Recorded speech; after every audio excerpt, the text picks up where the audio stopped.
Здравствуйте, мои дорогие. Мы немного поговорим о почках. Такой непростой разговор, потому что, знаете, что мы имеем на самом деле по факту? То, что мы можем сказать человеку: пойди-ка, друг, проверь почки.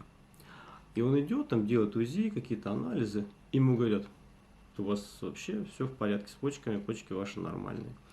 И он машет этими листочками и говорит, что я здоров, и пошли вы все нафиг. На самом деле,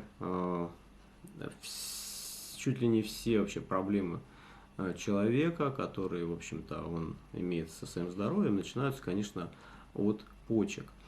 Почки – это такой парный орган, их две у каждого человека, если им, конечно, там не вырезали тайком или он сам по своему желанию, так сказать, не расстался с ней. Вот.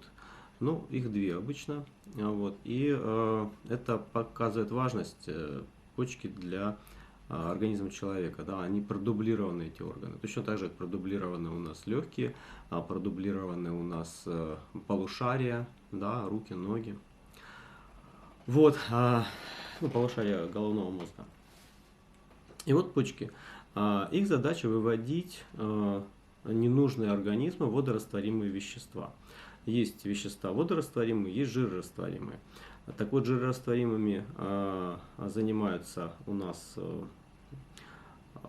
скажем так, ну, печень в большей степени, потому что она выделяет желчь, формирует, и в желчь сбрасывает эти вещества. Желчь, она взаимодействует потом с жирами, в общем, и задача, то есть вместе с желчью организм тоже сбрасывает через уже кишечник ненужные вещества. Но вот основная масса всего водорастворимого, это, конечно, проходит через почки.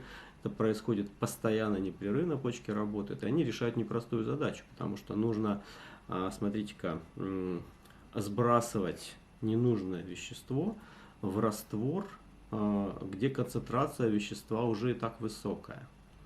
То есть, ну, вот как бы вам нужно, у вас есть менее соленый раствор и более соленый. И вам нужно из менее соленого соль убирать и перебрасывать в более соленый. Задачка такая, непростая. И в почках она решается следующим образом. У почек есть такие фильтрующие элементы, они называются нефроны. Вот, их примерно так по миллиону в каждой почке изначально, да? И эти нефроны состоят из, так сказать, двух функциональных таких вещей. В одном, так сказать, в одной вещи, это называется клубочек, да, такой, в клубочке, в почечном клубочке, выдавливаются все вещества, то есть как бы просто вот раствор выделяется, туда все выделяется, и глюкоза туда сбрасывается, и всякие соли, и все остальное. Формируется то, что называется первичная моча.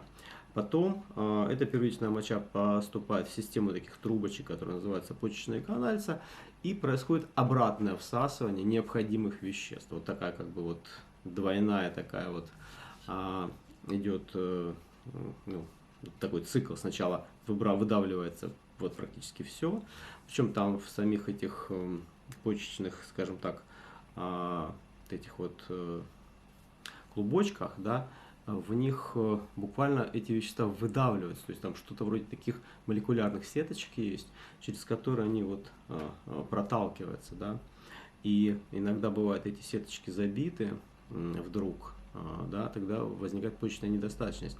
Они могут быть забиты крупными молекулами белковыми, да, когда идет большой белковый распад. Это бывает во время инфекций каких-то, во время серьезных болезней могут такие вот вещи наступить, почечная недостаточность. То есть из-за того, что сеточки забиваются. Да, вот если вы когда там через ситечко что-то там лили, да, у вас ситечка забилась, дальше не льется. Вот точно так же здесь у вас просто ситечка забивается. И, значит, как ни странно, такое бывает после больших травматических таких событий, то есть когда человек был сильно травмирован, у него большой белковый распад, много белка, значит, и обломков белков много, так сказать, сформировалось, их надо выводить, организм надо с ними прощаться, и эти белки, они просто забивают эти сетки, и тогда тоже может возникать почечная недостаточность. Ну да ладно. То есть через эти сеточки продавливаются вещества, потом в почечных каналах они обратно всасываются, не все, а те, которые нужны. Например, глюкоза всасывается, да, какие-то белки полезные всасываются. Может быть, если организм считает, что ему там нужно, там, не знаю, там натрий или калий там, вернуть назад, или кальций, или еще что, он обратно тоже всасывает их. Вот. И тогда уже появляется вторичная моча, которая, собственно, и поступает у нас в мочевой пузырь. Вот. И вся эта задача, то есть постоянное выведение из организма водорастворимых ненужных ему веществ, это обычно продукты переработки, продукты функционирования организма. Вот. Бывают также продукты, которые возникают из-за инфекционных каких-то составляющих, какие-то воспалительные процессы, если были, какие-то бактерии там обитали, вредили у вас, то есть они, например, там создавали свою продукцию, она поступала в межклеточную жидкость, в кровь. Ну, сама по себе жидкость внутри нас, она как бы все время где-то есть, вот, и она так как бы разделена на две части. Одна внутри клеток жидкость, другая вне клеток. Та, которая вне клеток, имеет три формы. Да? Это кровь, да? То есть, то, что называется там вот, жидкостная составляющая крови. Да? Это межклеточная жидкость, потому что когда из кровеносных сосудов жидкость попадает просто в межклеточное пространство, она называется межклеточной жидкостью. Когда эта межклеточная жидкость затягивается в лимфатическую систему, она называется лимфой. Да? То есть вот она перетекает, эта жидкость все время из одной в другую, кровь, межклеточная жидкость, лимфа, все это вот жидкая среда организма. Именно из этой жидкой среды в нее, во-первых, поступают всякие бяки, например, какие-то микробы у вас живут, и продуктом их жизнедеятельности является какая-то кислота, например, там обычное дело, там молочная кислота или там мочевая кислота, да, так сказать, вот, и эту кислоту нужно вывести, да, соответственно, она, так сказать, в составе крови там доберется до почек. Кстати, лимфатическая система тоже приходит в большом количестве, лимфатические сосуды приходят в почки, чтобы сбросить туда жидкости. Вот. И теперь эти жидкости должны пройти через эти нефроны, вот, и ненужные вещества должны попасть в мочу. Поэтому, в принципе, важным является количество активных нефронов, потому что в течение жизни из-за различных событий, да, у нас происходит частичное какое-то поражение почек, каких-то частей почек, каких-то там областей или как бы от какого-то количества нефронов. Да. Нефроны страдают, и потом они, допустим, восстанавливаются. А если они не восстановились, то эта область поражения заменяется соединительной тканью, да, то, что называется такая нефункциональная ткань, шрамовая ткань, если хотите, да. Вот, она нефункциональна, это просто вот, как бы само вещество там такое есть, живое, да, вот, но оно уже, нефрон это не работает. И поэтому у нас в течение жизни эти нефроны выключаются и становятся все меньше, меньше, меньше. То есть, само это замещение, как бы оно имеет общее слово склероз, да, мы слышали, что склероз это там, когда там мы все забиваем, да. На самом деле склероз это именно замещение функциональной части какого-то органа, вот нефункциональной ткани. То есть вот этой вот самой соединительной ткани, этой самой вот, значит, склеротической, если хотите, да. Вот, она рубцовая ткань, то есть она по-всякому называется. Вот, и, так сказать, раз, и нефрона у вас одного нет, раз, еще одного нет, раз, еще одного нет. Когда остается меньше 50% нефронов, человек себя чувствует уже нехорошо. Когда остается там 30% действующих нефронов, все, уже очень-очень плохое состояние вот, у организма. Значит, врачи никто, нигде и никогда не рассказывает вам об этом, да, о том, что есть такая проблема, то есть такой нефросклероз развивается. Вот. Они его как болезнь будут ставить вам, когда уже поздно пить боржоми, да, так сказать, когда уже там 30%, например, действующих нефронов останется там, то есть когда уже будет очень серьезная почечная недостаточность. Но до этого болезни-то нет, вот. Просто немножко все хуже, хуже и хуже. И врачи никогда вам не расскажут того, чего они никогда не читали. А не читали они никогда, значит, работы Марии Семеновны Мачабели, ее последователей. Вот, все-таки Мария Семеновна Мачабели была первая, которая описала эти явления. Вот, она назвала эту группу явлений тромбогеморрагический синдром. И началом этому процессу всегда являются легкие.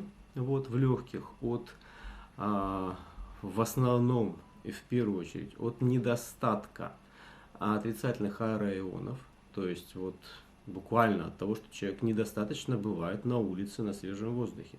Вот здесь, где я сижу сейчас, у нас, если мы будем замерять отрицательных аэроионов в воздухе, где-то 60-80 частиц в кубическом сантиметре. Если мы выйдем на улицу, даже на улицу города, там будет 600-800, то есть в 10 раз больше. Да? То есть я вот сейчас сижу и недополучаю огромное количество отрицательных аэронов, что ухудшает сразу работу всего организма. Почему, когда вы приезжаете, допустим, за город, и вы чувствуете, господи, какой воздух, хочется дышать, да? А в нем достаточное количество отрицательных аэронов. Воздух за городом, ну, в степи там где-то будет 1200, 1500, да? А где-то в лесах, где-то будет 5000 уже отрицательных аэронов. То есть воздух лесов, он прекрасный, приятный для дыхания. Так вот, что происходит при недостатке? У нас мельчайшая газообменная капсула в легких, это, вот вы знаете, альвеола, да, так сказать, малюсенькая капсула, в которую приходит кислород, да, приходит воздух, и она снабжена сетью капилляров легочных, которые забирают кислород из воздуха и которые отдают углекислый газ. И потом мы это выдыхаем. Да? Вот такой газообмен обустроен в этой вот мельчайшей газообменной капсуле. Теперь, для того, чтобы она раскрывалась и смыкалась, в ней внутри организована такая, значит, отрицательно заряженная поверхность. Вот, и в силу того, что заряды одноименные отталкиваются, мы помним из физики, да, альвеола сама раскрывается. То есть мы просто, когда вот вдыхаем, да, у нас нет мышцы, которая есть у каждой альвеолы. У нас есть мышцы только грудные и диафрагма, которая опускает нам, значит, вниз вот эту вот грудную полость, вот это все, да. И альвеола сама раскрывается. То есть она только дая возможность, она раз раскрывается и вбирает в себя воздух. Если отрицательных зарядов недостаточно, вот повреждена эта вот выстилка внутренняя, то она уже начинает слипаться, может не раскрываться. Какая-то часть альвеол перестают принимать, значит, газ, то есть перестают снабжать вас кислородом. Кислород не доставляется до ваших частей тела. Но самое страшное, что происходит и что обнаружила и описала Мария Семеновна Мачабели, это сами последствия вот этого, там, что называется тромбогеморрагический синдром. Значит, при вдыхании, при недостатке отрицательных аэроионов, капилляры легочные страдают, они повреждаются, значит, из них протекает содержимое, организм это купирует, вот, но при этом выделяется достаточно много свободного кальция. Кальций имеет положительный заряд, ион кальция, он имеет два положительных элементарных заряда, вот, и теперь этот кальций летит с потоком крови в другие органы. Вот, и поэтому Мария Семеновна Мачабели назвала так вот, что есть орган-стрелок и орган-мишень. В данном случае легкий является стрелком, который выстреливает этот кальций, и орган-мишень обычно это почки.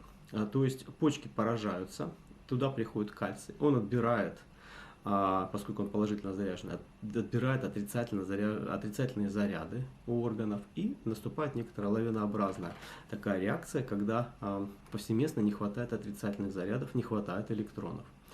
Это разрушает ткани, при этом ткани страдают, но возможно два исхода у этого ТГС, да, что либо ткани будут восстановлены и функциональность органа будет восстановлена, либо орган пострадает настолько, орган это часть органа, какая-то там структура органа, пострадает настолько, что он значит, будет некротизирован, то есть умерщвлен, и эту структуру нужно будет разобрать, утилизировать и построить вместо него что-то новое. Если организм способен построить что-то новое, то он построит. Например, печень способна к регенерации, способна себя перестроить.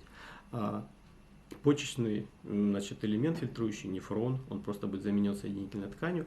И так раз за разом, да, у нас будет наступать проблема с почками. И все хуже, поскольку фильтрующего материала все меньше, все хуже будут выводиться у нас вещества из нашего организма, да, в первую очередь кислоты, да, поэтому будет накапливаться усталость. Мы вот в молодости легли, глаза закрыли, открыли, счастливы, здоровы, чувствуем себя хорошо. А здесь мы можем спать уже и дольше, и 8 часов, и 9, и все равно просыпаться разбитыми и уставшими. А если такое происходит, значит почки не успели вывести ненужные вещества из организма, в первую очередь, конечно, кислоты, потому что усталость обусловлена кислотами. Об этом говорит Александр Агулов, он приводит примеры, когда там он в общем, занимался дзюдо, он говорит, я, говорит, на тренировках бывало шутил, говорил, попробуйте, такие люди приходят, говорят, ой, как устали, все уже невозможно, усталость просто катастрофическая. А что такое усталость? Это молочная кислота в мышцах, да. Он говорит, возьми, говорит, это пол чайной ложки соды, например, размешай в стакане, да выпей. Они такие размешивают, выпивают, хопа, и усталость проходит. То есть сода начинает нейтрализовывать кислоту, и усталость проходит, да? То есть усталость вызвана кислотами, то есть как бы у нас закисленный организм остается, то есть почки не успели за ночь вывести эти кислоты из организма.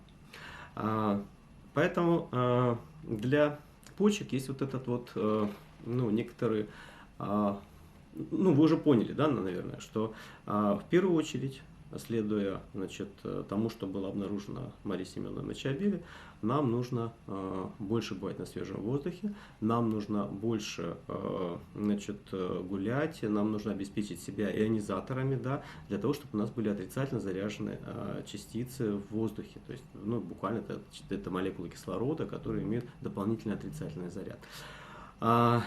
И тогда у нас как бы вероятность этого поражения почек сильно уменьшится.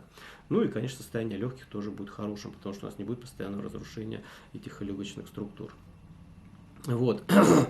Второе, это, поскольку такие поражения все равно случаются, какие-то воспалительные процессы могут идти и так далее, это, конечно же, витамин С, который просто как пена при пожаре расходуется, точно так же он при воспалительных процессах расходуется, он просто тушит эти воспалительные процессы. Это второе. Третье, значит, у нас нужно нам употреблять достаточно витамина Е, потому что при недостатке витамина Е как раз-таки больше шансов, что будет построена новые структуры из соединительной ткани. При достаточном количестве витамина Е у вас все-таки больше шансов, что структуры поврежденные будут восстановлены, их функциональность снова будет восстановлена. То есть достаточно витамина Е нужно постоянно употреблять. Потом, значит, у нас есть некоторые, это вот тот минимум, который вы можете делать все время. И независимо ни от чего, независимо от того, что вам там расскажут про почки, что там есть белок, нет белка, есть там сахар в моче, нет сахара, не имеет никакого значения, так сказать, почки все равно у вас поражаются в течение жизни, их функциональность снижается. Значит, проблемы почек вы можете видеть не через анализы, а просто глядя в зеркало, да, потому что у почек есть представительские зоны на теле. То есть первая представительская зона это вот эта вот шейная, вот эта вот воротниковая зона, что называется, да. Хорошо, вот здесь у вас могут быть какие-то появляться прыщички, какие-то там еще что-то. Вот у меня вот здесь вот есть папилломка, она стала меньше. Это признак того, что что-то какая-то неполадок в почках есть. Могут здесь быть бородавки, могут быть здесь папилломы, могут здесь быть пятна, могут здесь быть родинки. То есть это все воротниковая зона, это область почек. Далее, из-за того, что нервы здесь, вот именно здесь нервы, они где-то там пересекаются с нервами почечными, вот, и они из-за проблем в почках активируются. Мышцы становятся напряженными, кровоснабжение снижается, и это кровоснабжение идет вот сюда. Это уши, могут быть проблемы с ушами. Проблемы с ушами любого рода – это проблемы с почками. Значит, околоорбитальная область, вот эта вся, глаза, зрение, вот, синяки под глазами, значит, впалые глаза, там какие-то там, ну, в общем, ну, мешки вот эти, да. Вот это все, вот это вот уши и вот глаза, это все, значит, будет вам показывать, что у вас с почками.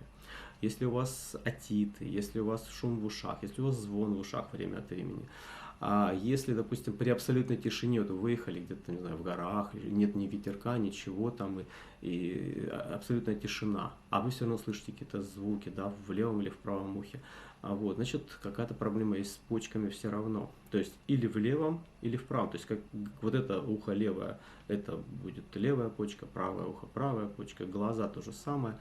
А проблемы с глазами, которые возникают у людей, сейчас вот там есть такая тема, что зрение в целом населения падает, и говорят, что это там гаджеты, вот эти наши компьютеры и все остальное. Нет. То есть падает зрение, потому что ситуация с почками становится у людей более плохая, то есть они становятся хуже. Вот, поэтому зрение падает. Далее, могут глаза быть выпученными, да, то есть здесь может столько быть лишней крови в кровеносных сосудах, что глаза становятся такими как бы, ну, на выкате немножко, да. Все это про почки. Если там катаракта какая-то, там еще что-то в глазе, там, это тоже все происходит от каких-то недостаточной функции почек. При этом они будут нормальные по размеру, они не будут болеть. Особенность почек в том, что в них нет болевых рецепторов. То есть, когда там неполадки, они никогда не болят.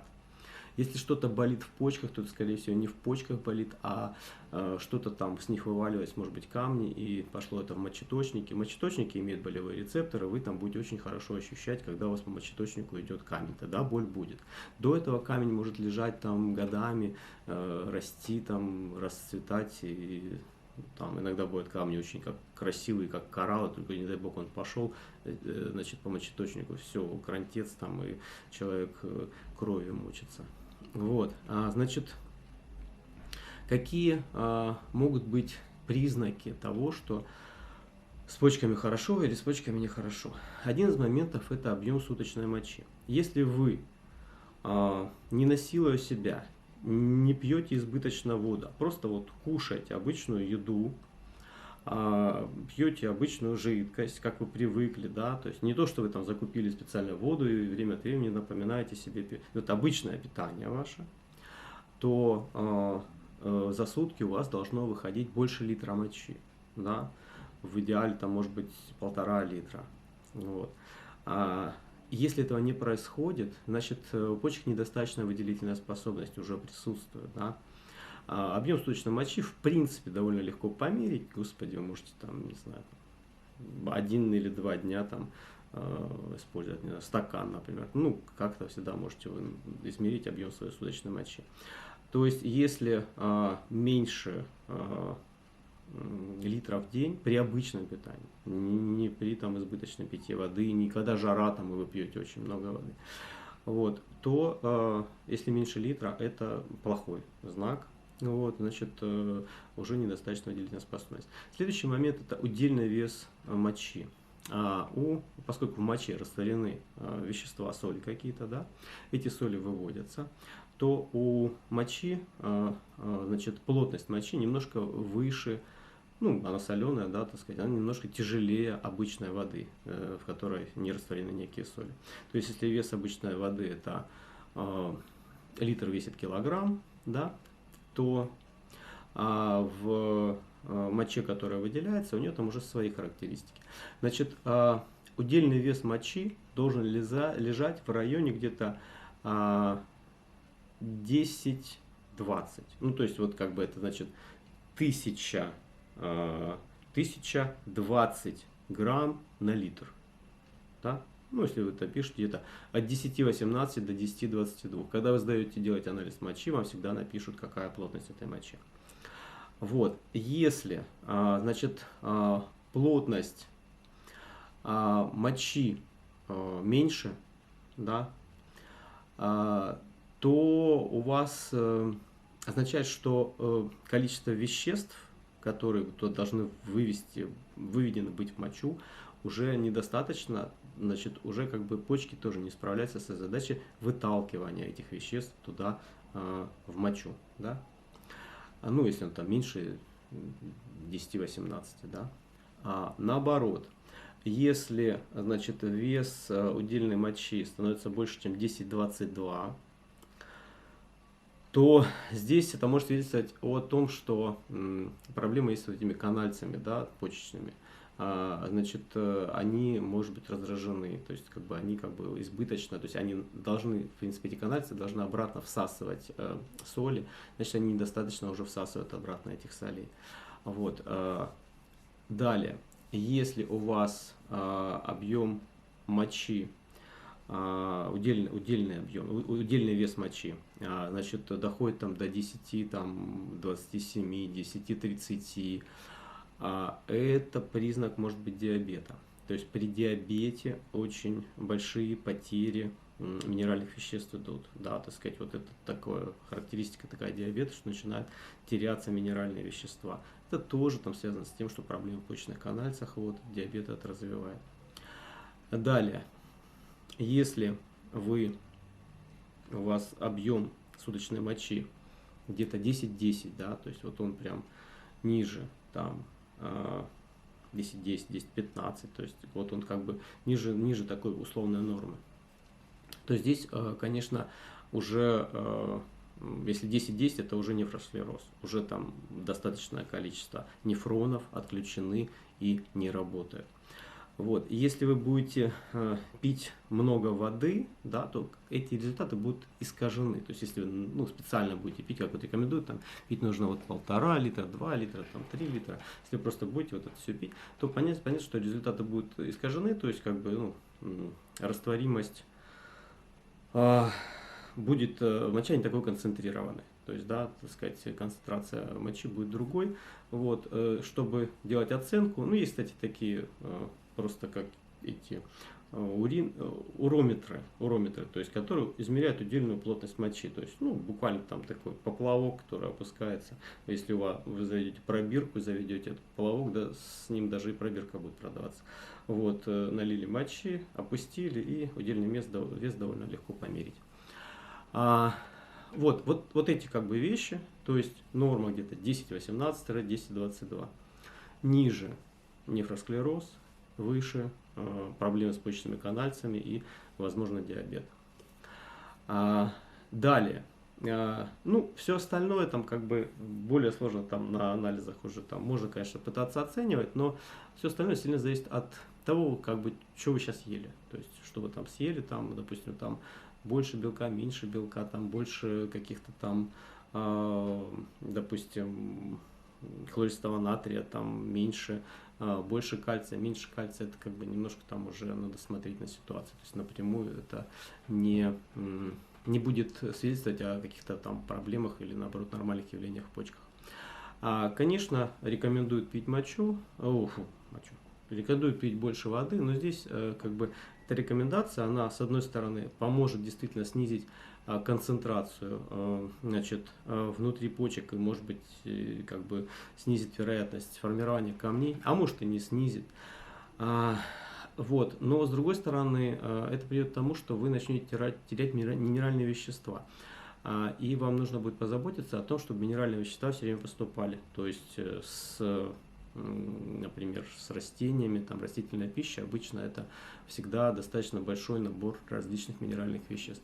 Потому что когда минерализация жидкости становится маленькая, низкая, наступают тоже проблемы в работе ваших внутренних органов.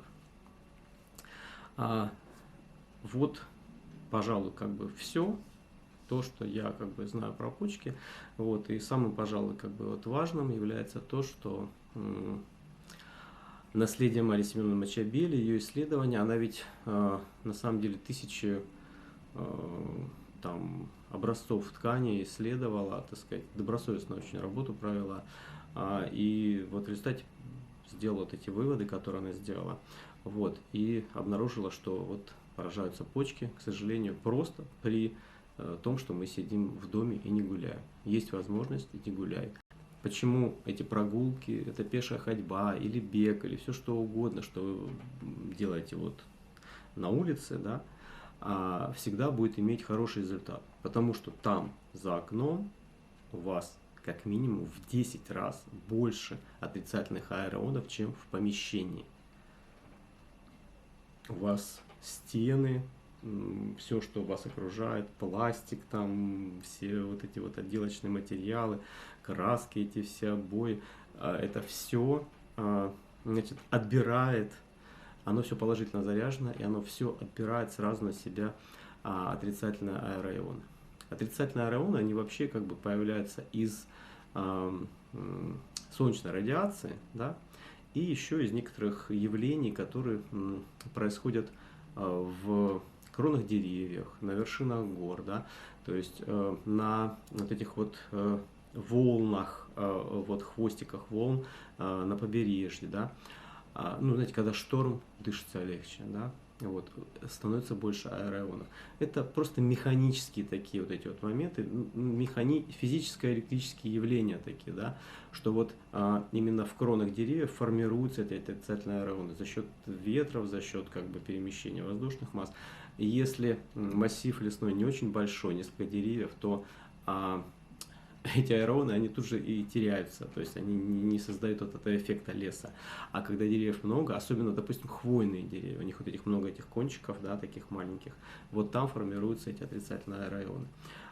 Поэтому заботьтесь также о лесных насаждениях, значит, не упускайте возможность посадить какие-то деревья где-то участвовать в высадке каких-то садов, каких-то, значит, лесов, лесных массивов. Вот, и вот там, на улице, там сразу этого много. Поэтому не пренебрегайте прогулками, не пренебрегайте выездом на природу.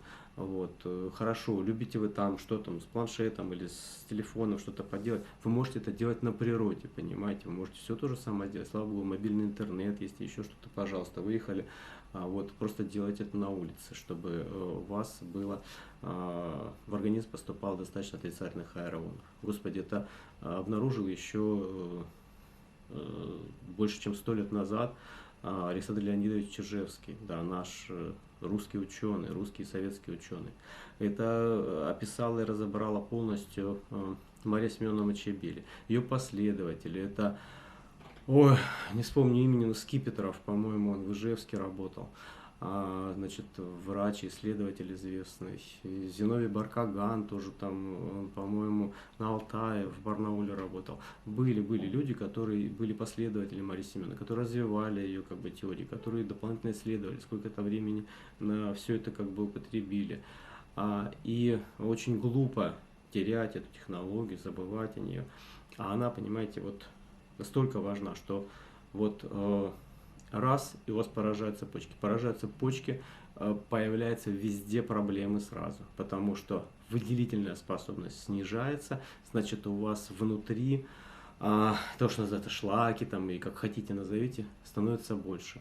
Это не тот случай, когда вы там, знаете, вот я там поголодал, с меня вышли шлаки, вот я там сходил в баню, с меня вышли шлаки.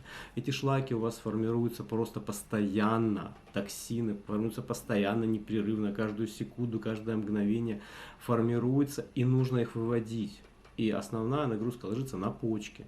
Да? И, конечно, если почки удается сохранять довольно долго в хорошем состоянии за счет первых прогулок, за счет, значит, регулярного приема витамина С, за счет витамина Е. Да? Вот там какие-то там исследования, что там приводят в пример, вот какие-то там камни из-за витамина С там образуются в почках. Это вот бред, потому что подтверждений реальных нигде нет. Это домыслы, то есть действительно там химическую реакцию можно сделать так, что из аскорбиновой кислоты вы получите, значит, оксалатные какие-то осадки, да. Но это не значит, что в организме так происходит, понимаете, если вы, ну, не знаю, подожжете масло, оно будет гореть, но это же не значит, что вы, когда съедите масло, что оно у вас внутри тоже будет гореть. Понимаете, это немножко не так организм работает. Вот, и он перерабатывает вещества немножко по другому принципу. Вот буквально сегодня там я ходил, там я что-то ощутил какие-то боли там в пояснице. Вот ходил, сделал, видите, там УЗИ почек, там все, там никаких камней там нету, есть там маленькие какие-то там образования вроде песка, но они свойственны, нормальны для меня, поскольку я тут вот недавно выпустил рассказ про подагру, да, так сказать, при подагре это вот такая вот вещь может случаться и случаться, камушки там откладываются, еще что-то, вот они потом выходят, растворяются, это вообще не является проблемой. И опять же, вот, допустим, исследование такое провел мне врач, и вот в правой почке у вас они типа побольше конкременты. И вот там какая-то там киста, да, вот вам нужно все-таки обратиться к врачу. Ну, слушайте, врач, который не лечит, рекомендует мне, что мне делать. Врач, который смотрит на структуру, ну, знаете, это все равно, что в строительстве, значит, по вопросам дизайна делал бы суждение, например, конструктор. Он знает, как конструкции устроены, как они должны быть, какая должна быть толщина арматуры, толщина металла, как они должны там друг с другом быть соединены. Он это знает, понимаете? А где должна быть расположена ванна, как там подвести там, куда там к ней там трубы, там еще что-то. Он этого не знает. Это другого рода вообще специалисты. Точно так же и здесь.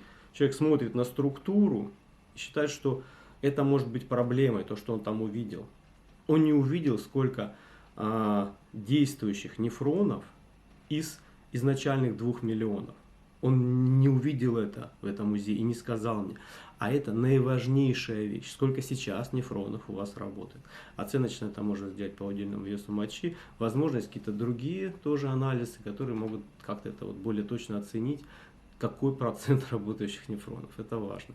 Но важнее другое, что вы можете заботиться о том, чтобы их число не уменьшалось, ну и, возможно, какие-то, которые сейчас недостаточно хорошо работают, чтобы они смогли восстановиться.